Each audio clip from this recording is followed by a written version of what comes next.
Պարոն Միրզոյան, դուք բան ունեիք ասելու, հա։ Պարոն վարչապետ, կարծում եմ հաշվարկված կլինի կամ գուցե հետագա քննարկումների ընթացքում պարզվի, հարց առաջացավ ուղղակի մեջ, բոլոր փաստարկները իհարկե հասկանալի եւ ընդունելի են եւ ամեն ինչ ճիշտ է, մենակ այդ մասնավորի եւ մրցունակության կտորը որոշ անորոշություններ ա թողում, առնվազն ինձ մոտ, օրինակ կարող է պարզվի, որ մենք 60 միլիոն ենք տալիս ինչ-որ շատ պայմանական թվեր եմ ասում եւ հիմնարկներ երաշտական դպրոցի համար, թատրոնի համար, պոլիկլինիկայի համար մի տեղում եւ կարելի է այդ ծառայությունը ստանալ 20 միլիոնով այլ շենք վարձակալել, բայց այդ շենքը, այսինքն չգիտեմ, կարող է պարզվի, որ Երևանի փոքր կամ նույնիսկ մեծ կենտրոնում չեն լինի երաշտական դպրոցներ, պոլիկլինիկաներ կամ թատրոններ, որտեղ ձեռ չի տալիս։ Ես հնարավոր տեսական հարցադրում եմ անում, էլի։ Կառավարման հարցադրում եք անում, այսինքն դա կոնկրետ իրավիճակ է, որտեղ պետք է որոշում կայացվի։ Այսինքն կնայենք այդ իրավիճակին։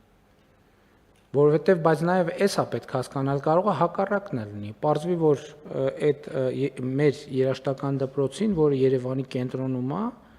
վարձակալության վճարը, ասենք ենթադրենք 7 միլիոն դրամ է, որովհետև այնքան քանդված է, այնքան վթարային է, այնքան է, որ ինքը շուկայական արժեք չունի։ Կարա պարզվի տենց բան։ Եվ սա մեզ լույս կվառի, որ հարգելիներս այդտեղ խնդիր ունենք։ Որովհետև այնտեղ սանհանգույցները քանդուքար վիճակում են։ Ինչը մեր դպրոցների համար բան չի, շատ հազվագյուտ բան չի։ Մեր դպրոցների մի շատ հսկայական մասում դե ֆակտո սանհանգույցը շատ պայմանական բան է։ Եվ սա մեզ հարց կծագի, բա ինչի է Երևանի կենտրոնում այս շենքը վարձակալության արժեքը այսքան քիչ։ Հետո կտեսնենք դա, որ այս շենքում այնքան խնդիրներ կա, մենք պետք է գնանք այդ խնդիրները լուծելու հետևից։ Եվ հանրությունն էլ պետք է տեսնի, որ այդ խնդիրն է, որովհետև շատ դեպքերում մենք համակերպվել ենք այդ բանի հետ, այդ խնդրի հետ, որ հա դե դպրոց է,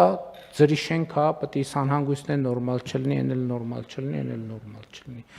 Եվ ել եմ ասում, ձեր ասածը ռիսկ է, որը պետք է կառավարենք, կարող ենք կարգավորել այդ ռիսկը, օրենսդրական կամ ենթաօրենսդրական ակտերով կարգավորել այդ ռիսկը։ Ուրիշ հարց էլ կարա ծագի, պետք է հասկանանք այդ երաշտական դպրոցը քանի աշակերտ ունի։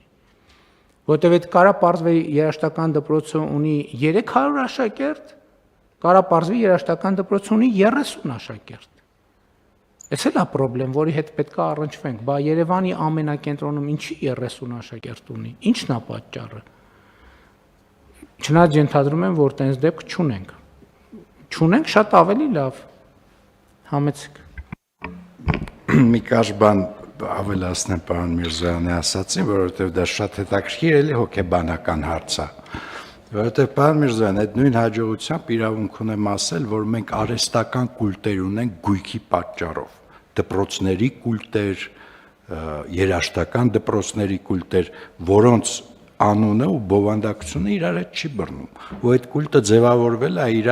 լավ գույք կենտրոնում ունենալու կապակցությամբ, որը գնահատված չի ծառայության մեջ։ Ես վստահ եմ, դա շատ նուրբ հարց է, բայց ինքը մի կողմանի չի, այդ մեդալը մյուս կողմն էլ ունի, էլի։ Եվ այդ իմաստով ես կարծում եմ, իրոք պետք է ռեալ արժեքը գնահատել տվյալ երաշտական դպրոցի ու ծառայության ինքնարժեքը։ Չմոռանաք հավանել տեսանյութը եւ բաժանորդագրվել Civic AM-ի YouTube-յան էջին։